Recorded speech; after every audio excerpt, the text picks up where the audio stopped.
तो चलिए अब इसमें नेक्स्ट क्वेश्चन स्टार्ट करते हैं। अब ये जो क्वेश्चन है दैट इज गेट 2009 का है, ये 1 मार्क्स ईसी इंजीनियरिंग के लिए, ठीक है। इसमें स्टेटमेंट है क्वेश्चन में, a fully charge mobile phone with a 12 volt battery is a good for a 10-minute talk.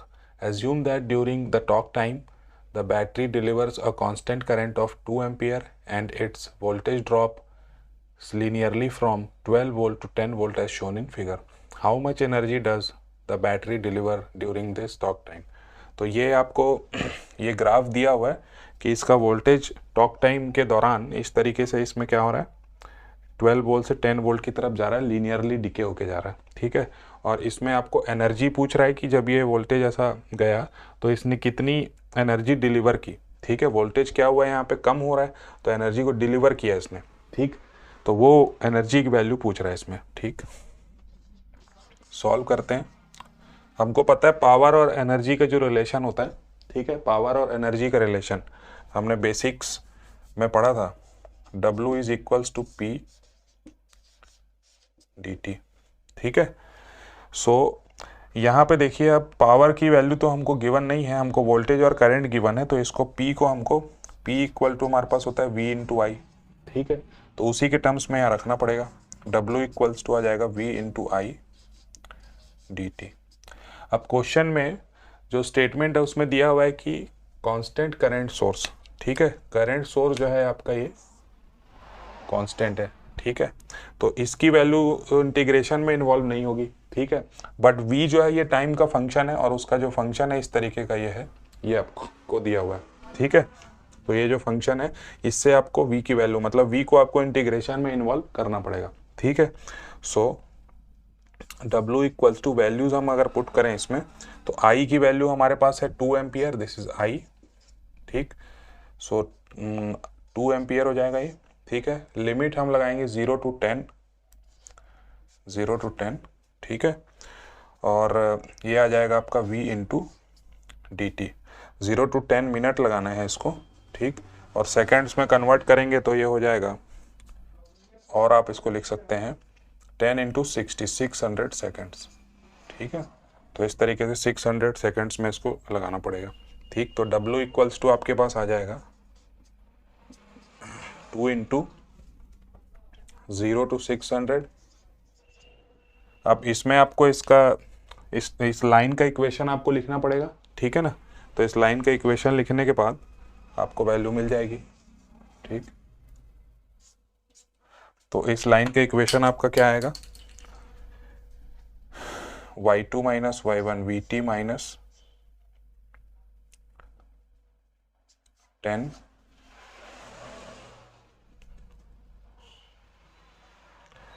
vt minus 10 equal to y minus y1 और y2 minus y1, slope decide करेंगे इसमें 12 माइनस 10 और x2 minus x1 600 minus 0 into t, ठीक है, and plus into T, ये हो जाएगा। और x1 की वैल्यू जो है आपकी क्या हो जाएगी, x1 तो यहाँ पे 0 है और x2 की वैल्यू, ये आपका x1 है, ये x2 है, ये y1 है, ये y2 है, ठीक है। और y के जगह हम वेरिएबल क्या ले रहे हैं, vt ले रहे हैं, और x के जगह हम ले रहे हैं t ले रहे हैं, ठीक है। तो ये हो जाएगा t माइनस 0, ठीक। सो vt माइनस 10 इक्वल्स टू ये हो जाएगा 2/600 t, या इसको लिख सकते हैं आप t/300 प्लस 10। तो ये vt की वैल्यू आपकी आ गई इस रेंज में, ये आपने निकाल लिया vt equals to t/300 plus 10, ठीक। तो अब इसमें हमको ये पुट करना है और इंटीग्रेट करना है, ये जो वैल्यू है इसमें पुट करके इंटीग्रेशन करना है हमको, ठीक है। सो w इक्वल्स टू आपके पास आ गया 2 into 0 to 600 t/300 plus 10 into dt। ठीक है, सो W इक्वल्स टू आपका आ जाएगा 2 t square by 600 after integration 10t 0 to 600। ठीक, सो इसको सॉल्व करेंगे जब हम, तो W की जो वैल्यू मिलेगी हमको, W इक्वल्स टू आ जाएगा 2 इंटू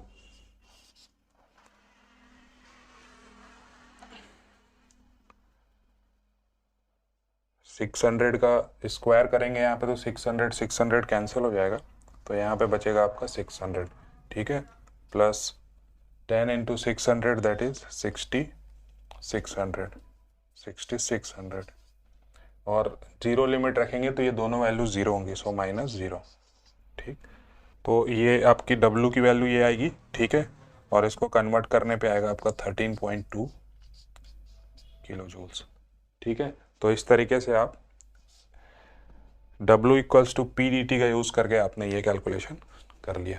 ठीक है, और इसके अलावा ये जो इंटीग्रेशन हमने किया ये थोड़ा सा लेंदी हो गया ये। ठीक, तो अगर आपको प्रॉपर अप्रोच क्लियर है तो आप क्या कर सकते हैं, इतने का एरिया निकाल के भी बना सकते हैं। पहले इतने का एरिया आप निकाल लीजिए, तो इतने के एरिया के लिए आपको लगाना पड़ेगा half into base into height, और ये आपका नीचे जो है स्क्वायर का एरिया है।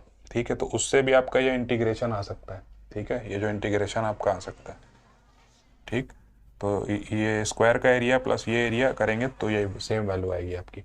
ठीक है, so this was about this. ठीक, को क्वेश्चन देखने में थोड़ा सा कॉम्प्लिकेटेड है, बट सिंपल ये फॉर्मूला अगर आपको पता है, ठीक, तो सिंपल आप इसको सॉल्व कर सकते हैं। ओके, तो चलिए अब इसमें अगला क्वेश्चन लेते हैं। ये जो क्वेश्चन है गेट 2009 का क्वेश्चन है, 1 मार्क्स ईसी इंजीनियरिंग के लिए पूछा गया। ठीक है, इसमें स्टेटमेंट में दिया हुआ है, in the interconnection of ideal sources shown in figure it is known that 60 volt source is absorbing power. ठीक है, 60 वोल्ट का जो ये सोर्स है ये पावर एब्जॉर्ब कर रहा है। Which one of the following can be the value of current source I. ठीक है, ये आई आपका करंट सोर्स है, इसकी वैल्यू आपको पूछ रहा है कि इनमें से कौन सा ऑप्शन आपका ये हो सकता है।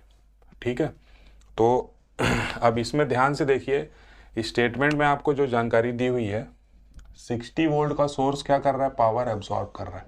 ठीक है, तो ये वोल्टेज सोर्स जो है, कोई वोल्टेज सोर्स पावर कब एब्जॉर्ब करता है उसकी कंडीशन पहले हम देख लेते हैं।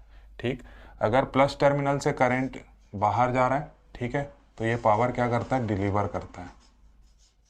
ठीक है, और सेकंड केस, अगर प्लस टर्मिनल में करंट अंदर आ रहा है, ठीक है, तो ये क्या करता है, पावर एब्जॉर्ब करता है। ठीक है, ये दोनों केस हमने पैसिव साइन कन्वेंशन में हमने देखा था, पावर एब्जॉर्ब्ड और डिलीवर का कॉन्सेप्ट, जब पावर के बारे में पढ़ा था। ठीक है, अगर आपको ये क्लियर नहीं है पावर एब्जॉर्ब और डिलीवर का कॉन्सेप्ट, तो आप वो वाला वीडियो फॉलो कर सकते हैं, वो अलग से उसकी प्लेलिस्ट आपको मिल जाएगी, उसमें पावर एब्जॉर्ब डिलीवर आप सर्च करिए, आपको इजीली मिल जाएगा। ठीक है, तो यहाँ पे देखिए, अब ये जो हमारे पास ये जो 12 एम्पियर का जो सोर्स है, ठीक, इस पे बेस्ड हमको यहाँ पे वैल्यू चेक करनी पड़ेगी। ठीक है, तो इसका तो हमने डिसाइड कर लिया कि इसमें जो करंट फ्लो होगा वो इस डायरेक्शन में फ्लो होगा, मतलब ये एब्जॉर्ब करेगा, मीन्स ये कुछ करंट अपनी तरफ खींचेगा।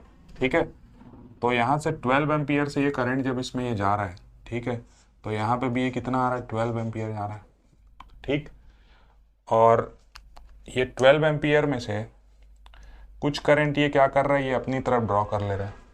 ठीक, तो ये जो 12 एम्पियर है इसमें से कुछ पार्ट अगर ये ड्रॉ करेगा, ठीक, तो यहाँ पे जो वैल्यू आएगी ये क्या आएगी, इसमें जो करंट आएगा आई की वैल्यू ये क्या होगी, लेस देन आई जो होगा ये क्या होगा, लेस देन 12 एम्पियर होगा। ठीक है, मीन्स 12 एम्पियर्स में से 60 वोल्ट ने कुछ एब्जॉर्ब कर लिया, तो बचा हुआ जो करंट है वो इसमें फ्लो होगा, तो आई की वैल्यू 12 एम्पियर ही हमको मिलेगी। ठीक, तो एग्जैक्ट वैल्यू तो हम कैलकुलेट नहीं कर सकते गिवन इन्फॉर्मेशन से, तो हम कोशिश करते हैं इससे चेक करने की। ठीक है, तो हमारे पास जो ऑप्शंस हैं उसमें आप देख सकते हैं कि बी, सी और डी तीनों जो ऑप्शन है, इन तीनों में आपको 12 एम्पियर से बड़ी वैल्यू दी हुई है। ठीक है, और ए जो है ये आपका 10 एम्पियर की वैल्यू है, तो लेस देन का जो क्राइटेरिया ये सेटिस्फाई कर रहा है, सो ए इज़ द आंसर। ठीक है, तो कई बार इस तरीके से ट्रिक से भी आपको क्वेश्चन जो है वो चेक करना पड़ता है। ठीक है, विदाउट एनी इन्फॉर्मेशन आपको ये बनाना पड़ता है। ठीक है, बाकी आप इसमें अगर चाहेंगे कि इस ब्रांच का करंट आप निकालें और पूरा एज इट इज़ चेक करें, तो यहाँ पे आप कैलकुलेट नहीं कर पाएंगे उसको। ठीक है, तो इस तरीके से आपको क्वेश्चन डील करना है। चलिए अब इसमें नेक्स्ट क्वेश्चन देखते हैं। ये गेट 2009 का क्वेश्चन है, 2 marks, double engineering. For the circuit shown, find out the current flowing through the 2 ohm resistance. Also identify the changes to be made to double the current through the 2 ohm resistor. ठीक है, तो ये आपका circuit given है और इसमें ये options दिया हुआ है। 2 पार्ट में क्वेश्चन पूछा है। पहले पार्ट में आपको तो करंट निकालना है और इस करंट को डबल करने के लिए इस वोल्टेज में कितना चेंज करना पड़ेगा वो भी निकालना है। ठीक है, तो पहले हम करंट कैलकुलेट करते हैं। अब ध्यान से देखिए सर्किट में, ये जो वोल्टेज सोर्स है इसके पैरेलल में ये करंट सोर्स है और इसके पैरेलल में ये क्या है, 2 ओम का रेजिस्टर। पैरेलल में वोल्टेज सेम होगा, सो यहाँ का भी वोल्टेज कितना आएगा आपका, 4 वोल्ट। ठीक, तो यहाँ का अगर मैं करंट देखूँ आई, ठीक, तो आई इक्वल टू आपका क्या हो जाएगा, I equal to voltage divided by resistance. ठीक है, सो 4 वोल्ट अपॉन 2 ओम्स। ठीक, तो ये हो जाएगा आपका 2 एम्पियर। ठीक, तो I इक्वल टू 2 एम्पियर ये आपका आ गया। ऑप्शन में अगर आप देखें तो बी ऑप्शन में 2 एम्पियर ही आ रहा है आपका। ठीक, तो इसको तो डायरेक्टली आप दूसरा वाला VS इक्वल्स टू 8 वोल्ट होगा ही, वो तो एज इट इज़ दिख रहा है। ठीक है, बाकी आप कैलकुलेट करके भी देख सकते हैं कि VS की वैल्यू 8 आती है कि नहीं इसको 4 करने के लिए। ठीक, तो यहाँ पे हमको अब चेक करना है कितना, VS की वैल्यू को कितना करना पड़ेगा। ठीक, तो अभी इसमें जो करंट आ रहा है 2 एम्पियर आ रहा है। ठीक, इस 2 एम्पियर को अब आपको क्या करना है, नई वैल्यू जो आपकी बनेगी आई न्यू, इसको आपको क्या करना है, 4 एम्पियर करना है। ठीक है, और उसके लिए आपको सोर्स की नई वैल्यू पता करनी है। ठीक है, VS न्यू वैल्यू। ठीक, तो फिर से सेम फार्मूला लगा देते हैं, I nu equal to VS nu divided by resistance. ठीक, तो आई न्यू की वैल्यू हमारे पास है, इसको डबल करना है तो 2 एम्पियर को हमको क्या कर देना पड़ेगा, 4 एम्पियर करना पड़ेगा। ठीक, आर की वैल्यू तो 2 फिक्स है, so VS nu, so VS nu equal to 2 into 4 that is 8 volt. ठीक, तो यह आ गया आपका 8 volt. Option B is the right answer. ठीक है, तो डायरेक्ट अगर आप इसमें लूप वगैरह लगा के सॉल्व करने जाएंगे तो ये टाइम टेकिंग हो जाएगा क्वेश्चन। डायरेक्ट हमने यहाँ पे वोल्टेज अज्यूम, यहाँ से जो वोल्टेज आया इसकी वैल्यू को चेक किया और सेम वोल्टेज यहाँ पे भी मिला हमको और उससे हमने कैलकुलेट कर लिया। एक लाइन का क्वेश्चन, 2 मार्क्स, और बहुत ईजिली ये सॉल्व हो गया 30 सेकेंड्स से भी कम टाइम में। ठीक है, अब चलिए अगला क्वेश्चन गेट 2009 में पूछा गया, 1 मार्क्स डबल इंजीनियरिंग के लिए। ठीक है, how many 200 watt 220 volt incandescent lamps connected in series would consume the same total power as a single 100 watt 220 incandescent lamp। ठीक है, तो इसमें ये पूछ रहा है कि इस तरीके के कॉम्बिनेशन को यूज़ करके आप ऐसा लैंप कैसे बना सकते हैं, तो इसके आपको कितने कॉम्बिनेशन यूज़ करने पड़ेंगे। ठीक है, सीरीज़ में कितने आप कनेक्ट करेंगे, तो इस तरीके के वाले को यूज़ करके आप ये 100 वाट 220 वोल्ट वाला बना सकते हैं। ठीक है, तो सबसे पहले तो हम क्या करते हैं, हमको सीरीज में कनेक्ट करना है तो अल्टीमेटली हम रेजिस्टेंस से डील करना है हमको। ठीक है, तो रेजिस्टेंस की वैल्यू हम कैलकुलेट कर लेते हैं। हमारे पास है पावर इक्वल टू 200 वाट और वोल्टेज की वैल्यू हमको दी हुई है 220 वाट। ठीक है, फ्रॉम ओम्स लॉ हमको पता है P इक्वल टू क्या होता है, V स्क्वायर बाई R, तो R इक्वल टू हो जाएगा आपका V स्क्वायर बाई P। ठीक, तो R की वैल्यू यहाँ से आएगी आपकी, V की वैल्यू है 220 का स्क्वायर डिवाइडेड बाई 200। ठीक, तो R की ये वैल्यू आ गई, इसको आप होल्ड कर लीजिए। ठीक है, अब हमको इस R के कॉम्बिनेशन को यूज करके, ठीक है, सीरीज में कनेक्ट करके, ठीक है, हमको ये बनाना है, ये कॉम्बिनेशन बनाना है। ठीक, तो सपोज हमको n नंबर ऑफ रेजिस्टेंसेस लगते हैं सीरीज में कनेक्ट करने के लिए। ठीक है, ये बनाने के लिए। ठीक, तो जो नया कॉम्बिनेशन होगा उसका जो रेजिस्टेंस होगा, इस तरह के n नंबर ऑफ हम एज्यूम कर रहे हैं और n की वैल्यू हम फाइंड आउट करेंगे, ठीक है। सो R इक्विवेलेंट जो होगा उसको हम एज्यूम कर लेते हैं, R इक्विवेलेंट को n R में एज्यूम कर लेता हूँ, ठीक है।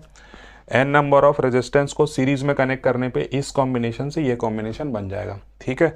अब नई जो वैल्यू है हमारे पास, ये तो 200 वाले के लिए हो गई वैल्यू, नई जो वैल्यू है उसके लिए हमारे पास पावर कितना है 100 वॉट, ठीक है, और वोल्टेज कितना है 220 वोल्ट, ठीक।